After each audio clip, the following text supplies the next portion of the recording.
All right, let's go to Aaron Nola Yeah, first. let's go to Nola. He's the topic of the day, and I know that we talked a little bit about him on Monday's marathon show, and he obviously struggled in Pittsburgh. And yesterday, he does get through 5 innings, and he gives up 8 hits, 4 earned, strikes out 5, doesn't walk anyone. I have to be honest with you. I thought that he was worse than his line showed. The first and fifth innings were clean. The middle 3 were not. I heard Tim Kelly on, I don't know, of the 9,000 different multimedia things on Pattison does, but I heard his premise after the start yesterday that basically, with ABS, it takes away the fringe pitches. And what's an umpire going to give you on a certain day? And when you're sitting 92, 93 max, you kind of need a little bit of a little wiggle room on the corners, on the black. And it feels like this year he's living more in the zone because ABS just does not allow you to really do that. Now, I don't know if you have anything to support that or really back it up, but what I do see is a guy who simply does not have a good enough fastball, even with probably what remains a plus curveball, to consistently get out major league hitters. And it's a tough watch, and I set the stage on Monday, excluding yesterday's start dating back to the beginning of last season. 138 qualified starting pitchers. Aaron Nola is 135 in ERA. This obviously is not working. I don't know if it gets better. What was your takeaway from yesterday? And then what did Don Mattingly really have to say about Aaron Nola after the game yesterday? Yeah, I mean, they're going to give you. They're giving you the lines that you want, that you think that they're going to give you, right? I mean, Mattingly said it was a better outing than the outing in Pittsburgh. Well, it was. It was better than Pittsburgh.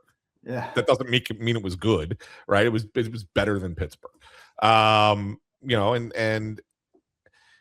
command is not there. That's what they're saying. And both Nola and Real JT talked about it too, and Mattingly all said it. The command has not been there.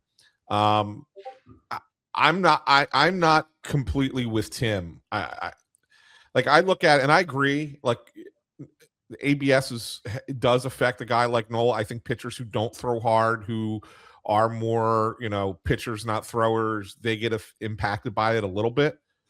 But that's the game. It's the game.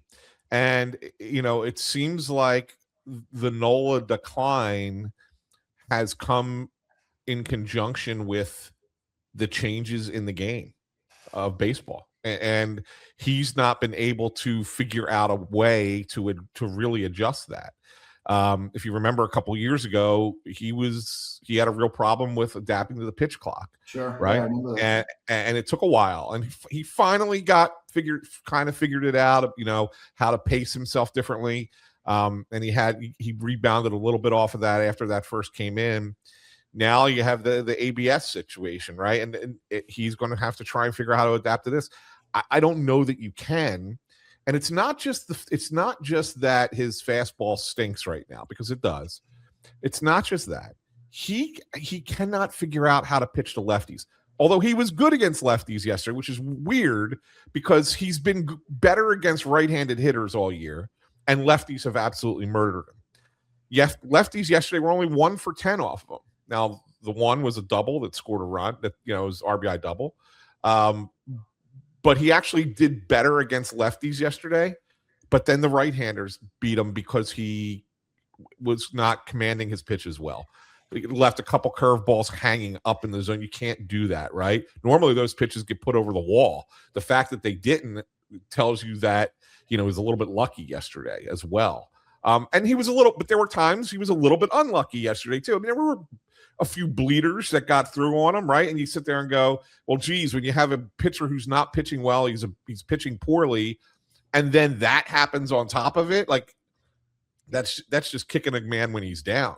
I don't know where to go next, Bob, because you cannot. Here's where I do agree with Tim. You can't really take him out of the rotation right now.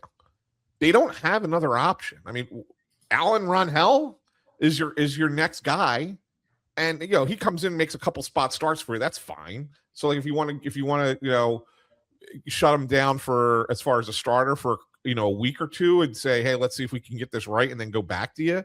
Okay, that's all right. That's if you want to do that. But you can't. What's your other option?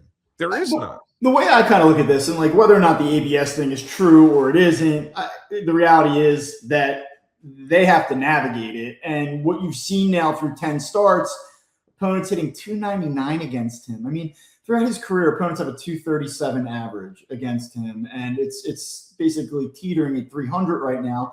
And the whip is up to 1.56. Think about how bad he was last year. He finishes with a 6.01 ERA. I mean, even last year, opponents only hit 260. I mean, I don't want to say only. 267 is pretty high batting average, but 267 with a 135 whip. Like, this is worse. This is going in the wrong direction.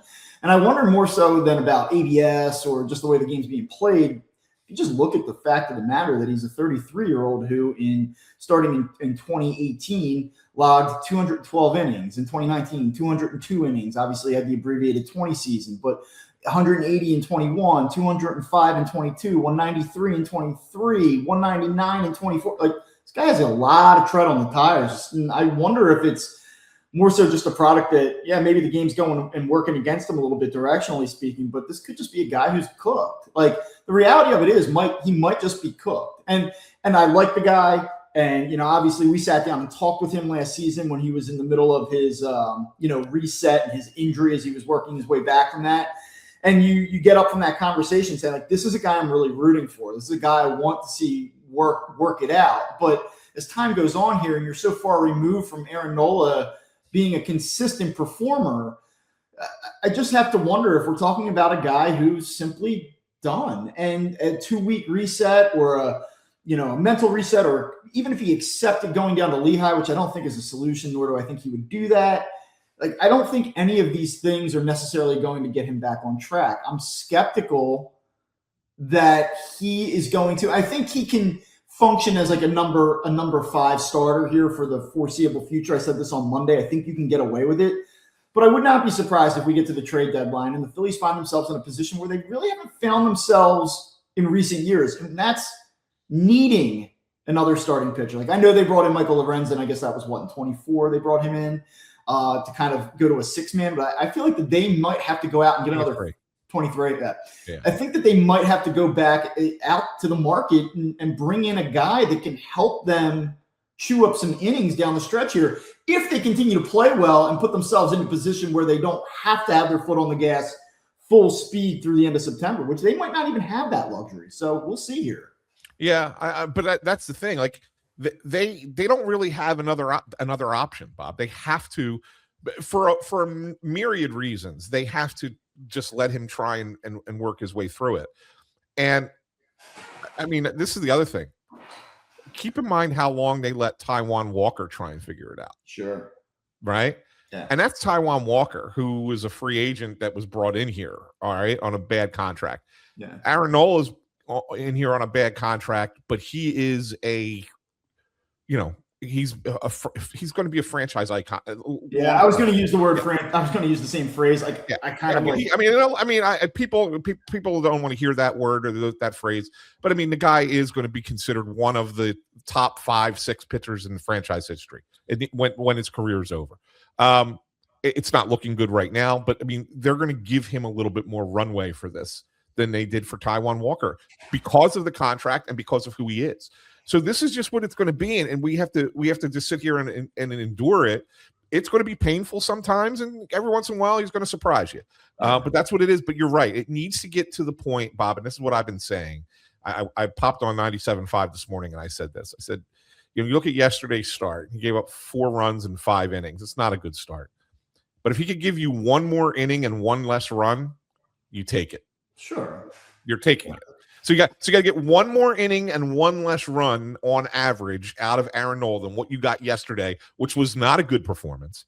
Okay. But if you could get 1 more of each and 1 less of each, then that's it. Then you're fine. And that's what you take it. He keeps you in the game. You say, thank you very much, hand it to the bullpen and hope your offense can score 4 runs. That's what you need.